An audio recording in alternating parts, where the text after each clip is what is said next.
Hi everybody, Steve Farmer here, bringing you feature game number 3 from the 4th round of the 2012 U.S. Amateur West Regional.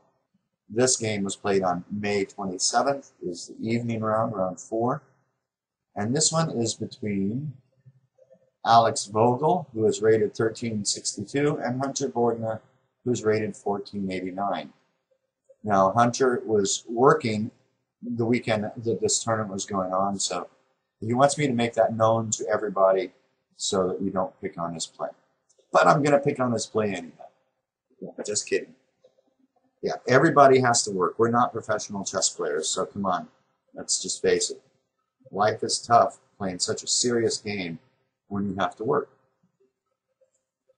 But I wanted to bring this game because it's an interesting Marshall Gambit. And we're going to look at it from Hunter's side of the board. E4, E5.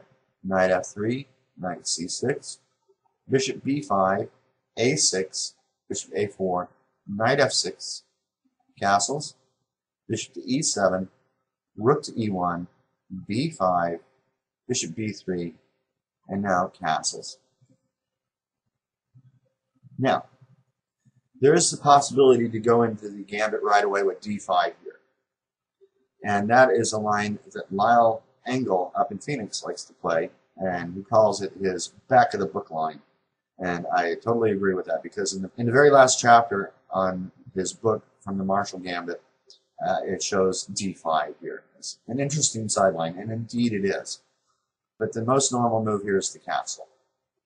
But if you are a fan of the Marshall Gambit, I would urge you to look at the Gajewski Gambit. The Gajewski Gambit is a fairly new phenomenon in chess. I started messing with it about a year ago, and I think the guy invented it about a year and a half ago. And he's 26 years old, so this is really new theory to play d6. Oh, wait, that's not new, is it? No, it's not. So c3 is played, castles, h3, knight a5, bishop c2, and now the Gajewski Gambit. d5. Okay. I'm not going to go into great detail on this. If you are interested in the lines that you get out of the Marshall Gambit, I urge you to look at this, because in the Marshall Gambit, we're going to see that the most natural move to play is e takes d5. That is not the best move here. The best move here for white is to play either d4 or d3. Right away, he's got to do one of those two moves. Knight takes e5 does not turn out well for white, nor does e takes d5. I'll just give you that as an example. You can look up on databases and see why. You can run it through Fritz and Houdini and get a feel for it, because you get some really wild and crazy positions out of it. Now, let's step back to our game, and after castles, c3, d5, and as I mentioned, the most common move here is pawn takes. Let's step back, okay? What is the difference between these two positions? Got this, the Gajewski, got this, the Marshall. Well, here, the bishop's ready to come flying to b7 without anything on that diagonal. The knight's ready to come to c4 if it can come there, and then maybe go to d6. It's ready. It's already on a5. Here in the Marshall Gambit, it is not. That's the main differences for black. Main differences for white, bishop's on c2, not b3. So the pawn on d5 is not well protected. So even if you take, black can take back here if he wanted to. Also, white's already committed to the move h3, which, as many experts of the Ruy Lopez will tell you, if you are playing a Zaitsev or that kind of defense with black, what is going to dictate where you place your bishop is what white does with his h-pawn. If he doesn't move his h-pawn, then you may play bishop to g4. And here white is committed to that. So now we know we can move the bishop to b7 and know that that's the best move. It almost plays itself. So back in the Marshall Gambit, the move e takes d5 is the most common reply. But back in the Gajewski, as you'll recall, I mentioned that that is not the best move for white. And in Gajewski, you need d3 or d4. Not knight takes e5 or e takes d5. Those are bad. I mean, white has some lines where he can hold, but boy, he's going to be drinking a lot of coffee and spending a lot of time in the opening figuring it out. All right, so let's get on with our Marshall Gambit, the actual game, where Alex now plays d takes e5. Hunter retook, knight takes e5, and this is where the gambit comes from. Voila, white is up a pawn. Now, don't worry about theory too much on this because the Marshall Gambit has been figured out, and these guys are going to follow the main line for quite a bit. So let's continue on. c6, main line. d4. White's got to get in this move. Otherwise, if he allows black to play like knight to f4 and knight to d3, he might as well resign. It's just a horrible position to let that happen. So d4 has to be played. Bishop to d6. Rook to e1. I mean, there are minor variations that white could play here, but you don't need to worry about them with black. As a matter of fact, if you're playing white, I highly recommend this exact move order. Queen h4, booked. g3, queen to h3, still booked. And now bishop to e3. There is a parting of ways here. Could play bishop takes d5. Personally, don't like giving up the bishop pair unless I know I have to. Sometimes you have to. cd5, queen f3, hits that pawn, bishop to g4, queen takes d5. Okay. White's got two pawns now, but I think black gets enough compensation. After rook a d8, we're threatening bishop takes g3, queen to g2, queen to h5. That's two pawns, remember? Knight to d2, stop that bishop from coming to f3. Rook f to e8, rook to e3 is a must.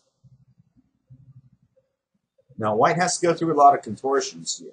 He's two pawns up. Will it be worth it? That's the question. So bishop h3, queen f3, bishop g4. And we could go for a draw here by going to g2 again. But if white wants to try and win, he's got to try queen to c6 or something similar. And now, if rook takes e3, f e3, bishop e7, this just looks level to me. Even though white's up two pawns, black's got the bishop pairs and running rampant on the board. Yeah, it looks level. Unclear, let's put it that way, unclear. And if f5, then queen to g2. There's the move. b3 allows rook takes, pawn takes, bishop e7 with a roughly equal game. But I think that white should play rook takes e8 first here, instead of queen to g2. And now queen takes d6. But we have this, we're threatening rook to e1 or queen to d1. So f3 has to be played. Now rook to e1.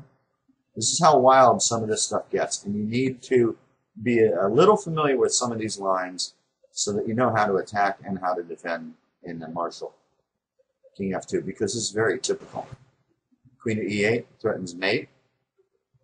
Queen d5 check, king to h8. Now knight to e4. White had no choice but to give back the material. Rook f1, king to e2, f e4, queen takes e4. Now white's up three pawns, but black's still got a tremendous attack coming on. Queen to c8, got to stop queen to c4.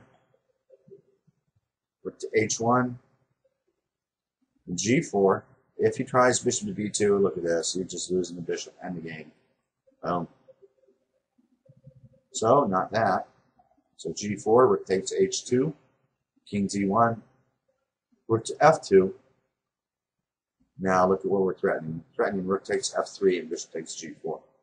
So bishop d2, rook takes f3. Of course, white cannot take the rook on f3 because of bishop g4 just winning. So king to c2, and now bishop takes g4. And all of a sudden, all three pawns have disappeared, and material's equal. Black has two passed pawns on the king side. The position is far from clear.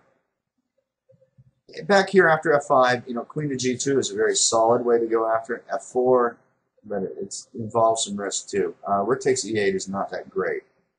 Again, I'm just showing you these that if you're interested in the Marshall Gambit, that you know some of the attacking motifs. I think here g takes f4 is needed. Bishop takes, rook takes, and now knight to e4.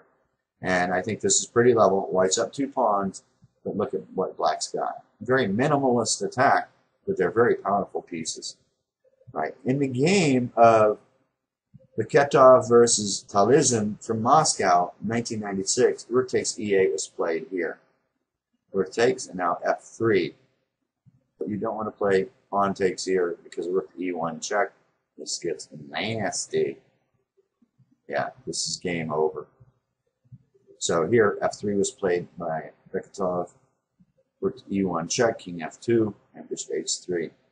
And yeah, we can see this is bad for white, and black went on to win in just a few more moves. So those are some of the dangers that await you in the Marshall Gambit. But if you follow this game, this opening so far, just stick with it. Don't trade on d5 here. You can, but you have to know what you're playing. So bishop e3 is much more solid. Bishop to g4, queen to d3, rook a e8. And now Alex plays a move that is, quote-unquote, still booked. And I don't think it's the best. He plays bishop takes d5. Okay, we looked a little bit at stuff like this, but let's go look at a more popular move, which is knight to d2. By far, this is the most popular. So black continues to try and mount his attack with the caveman approach. Rook to e6 to h6, that kind of idea. a4, f5. What black wants to do is lop off that bishop, but block it off so it's not protecting h6. And then we can play rook h6, queen h2, and force mate. So, the caveman approach sometimes works, especially for Marshall players. If the caveman approach does not work for the Marshall players, there would be no Marshall Gambit. A b5, a b5. Let's go back. f4 has been tried before, and I actually want to bring this up because it brings up some interesting quiz questions. Now, bishop takes f4. Again, I've told you that the idea is you want to open this up so you can play rook h6, right? So bishop takes, and now if you try rook h6 right away, it doesn't work, and it's not for the reason that you think. Bishop h6 is kind of a bogus move for white here. You should play knight f1 here, defending everything. But let's look at bishop takes h6. Well, with this, you get rook takes f2. All right, we're threatening queen takes h2 with mates, so rook e8 check, king f7, now bishop takes d5. This is very complex crossfire play going on here, very complex. And if you want to spend some time, maybe write the moves down here and take a look at this on your own board. This is some crazy stuff. Pawn takes, rook to e7 check. What? Rook to e7 check? Really? Okay. Well, the point is, if king takes, then we got queen to e3, and we can take on f2. All right, so what about bishop takes? Well, now we can take with the king on f2. Yeah, he gets a check in. We start running away. If he checks on h1 or g1, we can play queen to f1 check. So we can't do that. So bishop g3, we check. King to g8, now bishop f4. White's winning here. It's easy to say that. It's not so easy when you're looking at it from back here. All right, so king f8 is probably the best move. Bishop takes g7. What? Again? More crazy stuff. What are you doing to me? King to g8 is the best move. Again, these are rich positions that you'll want to take a look at if you're interested in a Marshall. King f2, queen h2. King e3, queen takes g3. Knight f3, queen takes f3. This is the best. Bishop f4 check, king e2, queen to g2, king e1. Now bishop takes f3. All right. I have flipped the board so that you can look at the white pieces. Now, white's in a lot of hot water here. I think that's like the understatement of the year. Bishop to g3 mate is one threat among many. So, it's white to play. What do you play? Go ahead and pause the video and see if you can find the correct path for white to go down.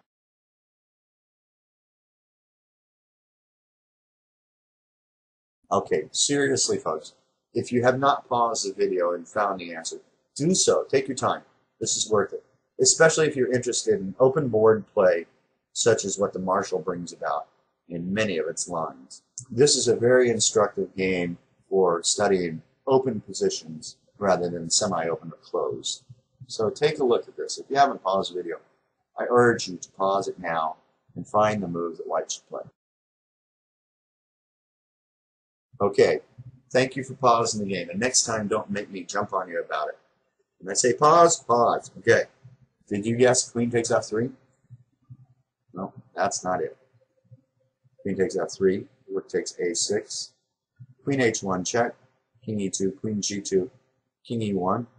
And no matter where he goes, it's perpetual check. Because if he goes here, it's mate. So king e1, queen h1, king e2, queen g2. Perpetual check. But if you go back here and go, well, hey, Steve, I'm totally lost. He's threatening bishop to g3 mate. No. If that was the move you guessed, pause the video one more time and try and find something else. Okay, the move I was trying to prod you into seeing is queen takes h7. Who does not love a queen sacrifice? All right, what happens here? Well, kind of has to take, right? So bishop e5 is discovered check. All right, there's no more bishop g3 mate because the bishop can take at least. At least that much is good. So what are choices here? Come forward or go back? Well, let's take back first. King to g8. h8 is not available due to the bishop. Rook to g7 check. Queen takes. Bishop takes. Bishop g3. King to d2. Bishop f4. Well, if it goes king takes, then rook to g1. We're picking up at bishop. So bishop f4 check to get out of that. King to d3. Now a takes b5. If king takes g7, there's a very simple and prosaic way to win this game. Pawn takes on a6. Now to stop the promotion, he has to go back, and then we just pick up the bishop. We're the exchange and 2 pawns ahead. Pretty easy win. We'll come and make a trade for that bishop one way or the other. We'll be forceful about it. All right, so after king d3 in this position, a takes b5 is a good shot. It's worth a try. Bishop to e5. Hey, I'm willing to trade that bishop. How about you? Yeah, king e2. And it's totally busted for black here. So, going back, that was looking at king to g8. What about king to g6? Well, this should come clear to you now that rook to g7, king f5, rook takes the queen, bishop takes, b takes a6. Wins easily because the black bishop can't get back to b8 to stop the pawn from promoting. And sadly, black has one too many pawns in that pawn on d5. All right. So king g6 doesn't work. King g8 doesn't work. So king h6 is the only move worth trying. And here, we have a second rook we can play with. Rook takes a6 check. King h5. If he goes to g5, rook to g7 is just going to win the queen. Now rook h7. He has to come over to the g file. Rook to g6, g5. And now we simply make this trade because now we're 3 pawns up. But the problem for black is he cannot get to the pawn in time. b6. Yeah, so I thought that was pretty cool. Queen takes h7. And I hope you guys did pause the video and try and find this. Now let's go back to this variation we're still discussing, where I said that bishop to f4 check was not the best move. Looks really tempting, doesn't it? But it doesn't work. But queen takes f3 is a different story. King b2, queen g2. If he tries bishop takes e7 here, we go queen takes f3, bishop takes, and guess what? B takes a6, and black can resign. He can't get back to b8, and he can't get to c5 because it's protected. Easy win. So after king d2 here, he's got to check. Rook to e2, bishop f4, king to d1, king to g7, ba6, queen f1, king runs out, queen takes a1, rook to g2, queen a4 check, king to b1, now h5. White has a rook and 2 pawns versus the 2 bishops. Black's bishops are pretty well coordinated. And he's got an eye on that a pawn. It's not going to go anywhere. But I would play on as white, trying to get black to misplace one of his pieces, or maybe he will allow me to trade the rook for the bishop on g4 with check, where I can possibly pick up the pawn on d5. And that might be worth playing on. But here we're probably petering out to a draw. Okay, we've been looking at some really scary stuff. This is the position that I was saying bishop takes h6 may not be the best. Knight f1. Like I said, that holds everything. Bishop takes, pawn takes on c6, bishop to e6. We're threatening the knight on d5 and then bring the bishop back to defend, and life would be good. Right now, white's got 4 pawns for the piece. Bishop to e6, rook takes, queen takes, now rook to a5, pinning that knight, rook to h5, defending it, now queen to f3. And look at this, my friend, that knight on d5 is overpowered. So bishop takes g3, hitting the queen, might as well give it a shot. Bishop takes d5. Now, if rook takes f3, we have check. And then we have rook takes rook. Yeah, and you know, once the bishop moves, we can even play this and force the trade rooks. And winning the endgame a piece and 3 pawns up. So rook d5. Queen takes, rook takes, bishop c7. And knight to e3. We are 3 pawns up for white. Should be a very easy win. So that's looking at the position after rook to h6. Very cheeky to play that move, but knight f1 just holds everything together nicely. Let's go back in this variation once more, and we're going to finish out this variation just to give you a feel for the open position attacks. Bishop takes f4. It's probably the best shot by black here. Rook takes e6, bishop e6, ba6. Oh, notice you can't take the bishop here because the queen takes on d3. So if you were spying that while we were going through this, I hope you caught that.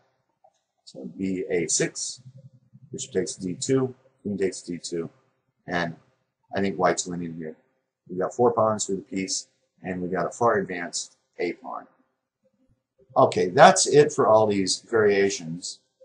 Let's go back to our game, and we'll take the black pieces again for the sake of Hunter, who was brave enough to throw out the Marshall Gambit.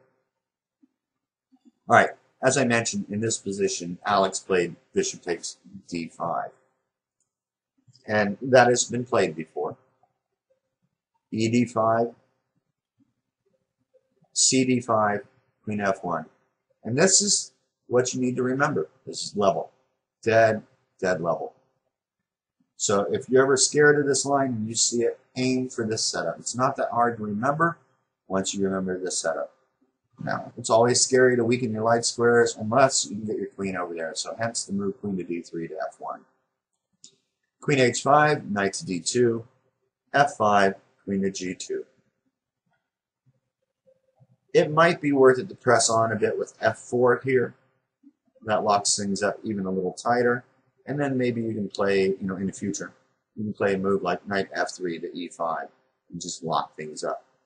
On the downside, makes your bishop on e3 look really, really silly.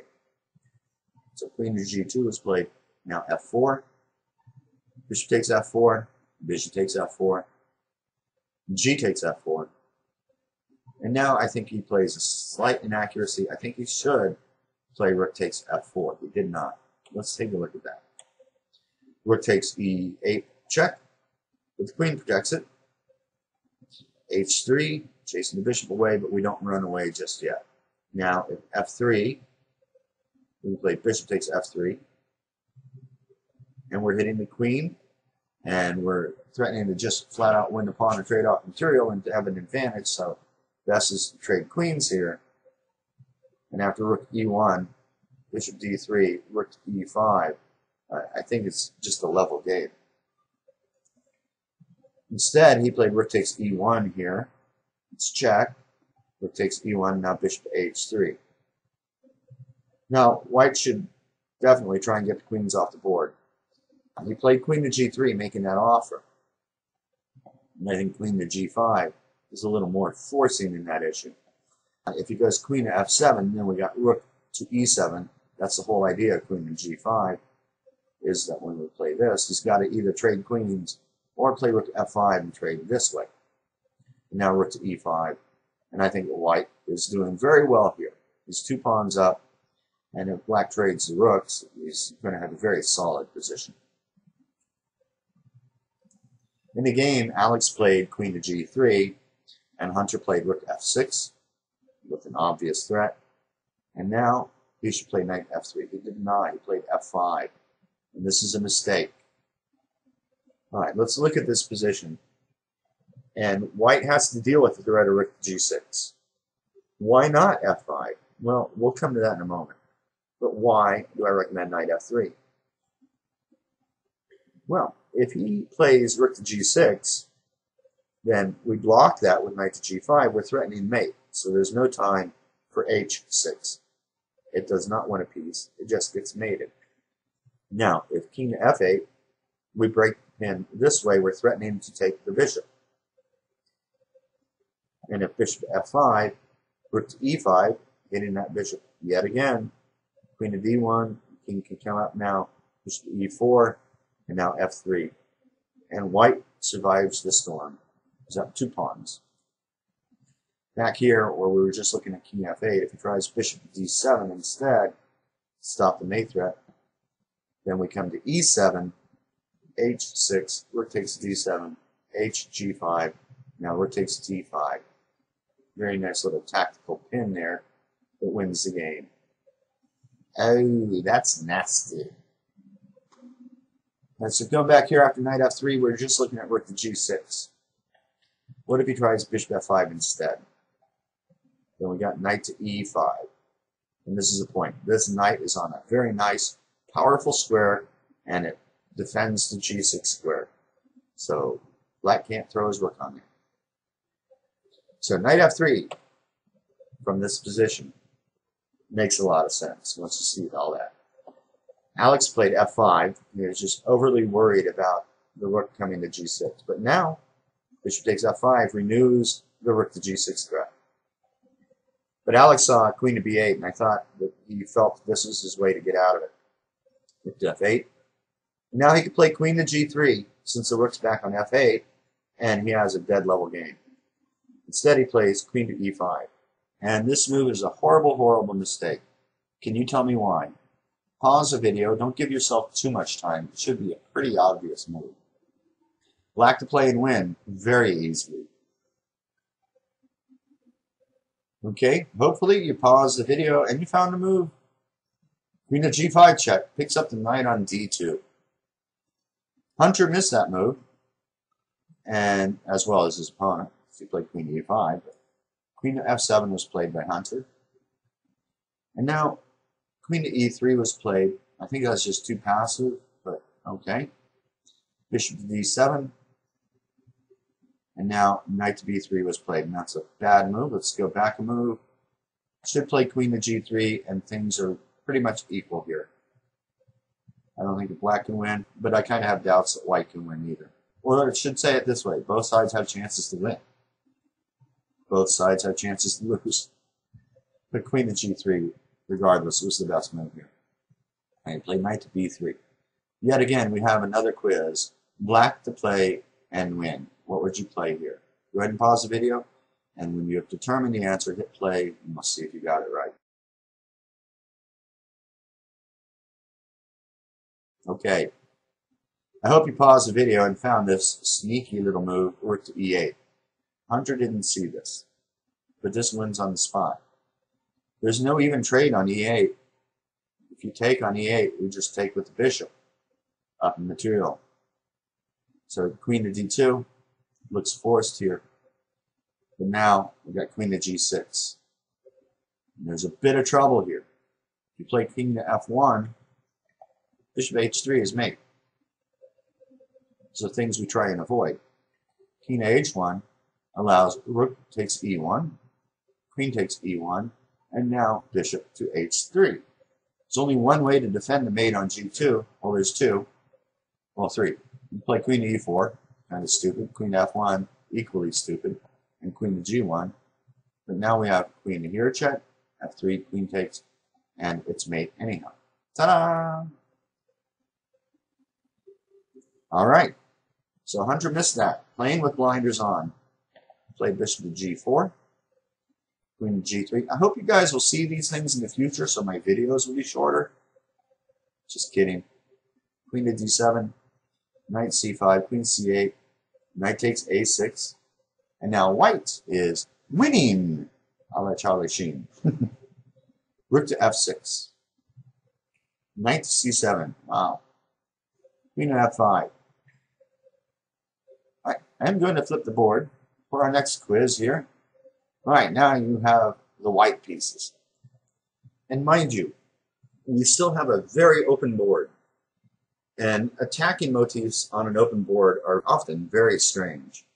Very paradoxical looking moves can come up. You know, in closed positions, yeah, sure. You can have a rook sitting on f6, openly captured by two different pawns. You know, that stuff happens. But in open positions, because of the funky way the pieces work together in an open position, you kind of have to find some strange solutions. So, it's white to play, force a win. I mean, it doesn't absolutely win on the spot, but it gives excellent winning chances. Go ahead and pause the video, and when you come up with your answer, hit play and we'll see what we got. Okay, in the game, white played knight takes b5, and he's no longer winning like Charlie Sheen. He is now winning like Charlie Sheen. The best move here, and I hope you guys found this, is a really neat move. The best move is knight to e8. Why knight to e8? Well, for one, we see that the knight hits the pawn on g7, so if that bishop on g4 ever moves, there's a possible mate threat. There's a possibility of bringing the rook to e7 to add pressure in there on g7. So, let's proceed a little further here. A couple choices here for black. You try rook to g6, all right, to try and break that pin once and for all. But now we have knight to d6. We're blocking off the f7 square, we're hitting the queen, and we're threatening rook to e8. This is game over for black. He plays rook takes d6, the queen's protecting it. And yeah, it's just game over for black. No need to discuss it any further. I mean, you can set this up on your board and check it out. He could try rook f7. All these are aimed at guarding the g7 square. Knight to d6 just forks the rook and queen and still has the threat of rook to e8. So that doesn't work. Alright, so since the threat of mate was there, what about rook to here? Well, h3. And because of the threat on g7, the bishop on g4 is lost. So rook to e6 looks to be the best possible defense. But even here, after rook takes, queen takes, we still have h3. And after queen takes, h takes g4, we have a hard endgame to win, but we're 2 pawns up, and it's definitely winnable. Plus, black has some very weak pawns on the queen side, so this is definitely a win with accurate play. Or even decent play. Alright, let's get back to our game. After queen f5, flip the board. Alex played knight takes b5. Now he's 3 pawns up, but the result of the game is totally in the air. Hunter plays bishop to e2. It's a cheeky move that should not work. Let's go back. He should play queen to c2. And actually, I think he should be thinking of trying to draw this game. And after rook to e8, king f7, rook to e3, bishop to d7, knight to d6 check, king goes back, rook to e7, rook to g6, rook takes d7. This is a crazy imbalance that anybody can win. Just who? I don't know. I would like to have the queen, but the rook and the knight combo are pretty tough. And right now they're pretty well coordinated. So it's anybody's game. So maybe he did look at that and he thought it was too much up in the air, but he played bishop to e2. And the problem with this is that white can just take it. He did not. Let's take a look at that though. Rook takes e2, queen b1 check, king to g2, rook to g6, a4, rook takes g3, pawn takes. Now this is a bit different from the variation we just looked at, because the rook and the knight aren't as well coordinated, but the pawns are protected.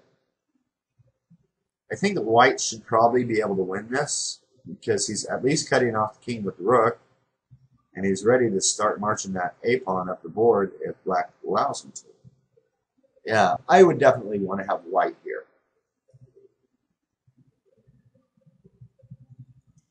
But as the players were still 5 moves away from the first time control, and I'm sure that they both ate up a lot of the clock in the opening phase, the players are missing things now. So the last few moves in a row have all been mistakes, and so is this one, queen to b8 check. Black plays rook to f8, now queen to g3. Looks like all is safe and fine, but there's one minor flaw. Bishop takes b5. Wow. Loose pieces drop off. White has 3 pawns for the blundered knight, but black is clearly better. b3. Now he should play queen to c2 with a definite advantage, but he doesn't. Queen to c8. Now white should play rook to e7 here. Mate threats have a way of creating action, but he did not. But let's take a look at it. g6 has to be played, it seems. a4, bishop c6. I think that this is a pretty level position here. Back to our game. Alex played queen to d6. And now king to h8. A mistake. I think that he had winning chances after queen takes c3. We're hitting the rook. Queen e6 check. Rook to f7. He can't check on e8 and he can't check on c8. They're both protected. Queen to e3. And now queen to b2. a4. Bishop to d7. Rook to e2. Queen b1 check. Rook to e1. Now queen to f5. I think the black should be able to win this.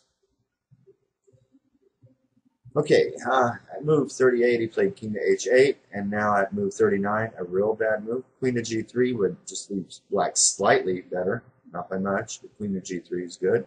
Instead, he played rook to e3, and now queen to g4 check. Hunter has been playing so long, focusing on this line, and he ends up getting lucky, and his opponent steps right into it. Now, Alex at move 40 plays rook to g3. Let's step back briefly here and look at king to h1. Then we have queen to e1, king g2, queen f1, king g3, queen takes f2. And no matter where he goes, he's going to end up getting mated.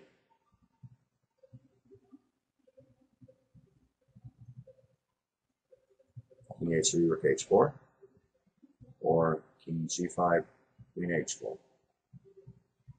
If here, instead of king to g4, he goes king h3, then we go a different way.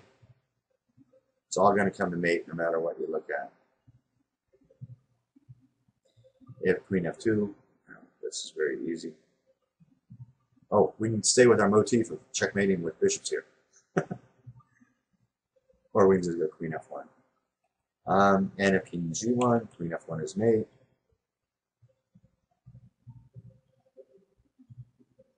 Yeah, this is mate too. So no way to get out of it. And I guess there's one other thing to look at here with the king h4 right away, but this doesn't help either because of g5. And now king g4, bishop e2 is mate. And if king to h5, queen h3 takes. Queen h3 is check. King takes, and then rook f5 is mate. Yeah, so here king to h1 doesn't help, and rook to g3, which was played in the game, is not much help either. Queen b1, and now mate. Somewhat typical of an amateur game, right? A well-played opening. You know, we're playing the Marshall Gambit, and they stayed mainline for a long time. Then they got into the middle game out of the opening, had some basic ideas, played okay, but then as they were nearing time control, started to falter quite a bit on both sides. Very exciting game, no doubt about that. And I hope it was instructive to see all the ways to attack in an open field position, such as what we saw here. I could have made the video a lot shorter and just showed the game and maybe a couple sidelines. I know some of you like that, but some of you like to see the attacking motifs, and if they're instructive like this one was, I like to bring them around and show them to you. So I hope you found this enjoyable. Please vote, leave comments. I do what I do for free. I do it on my spare day during the week, so I hope you appreciate these. And I will wrap up round 4 in another video of game fragments of brilliance and blunders. All right, that's it for this one. I hope you stay tuned for the fragment video to come up fairly soon. Until next time, good luck.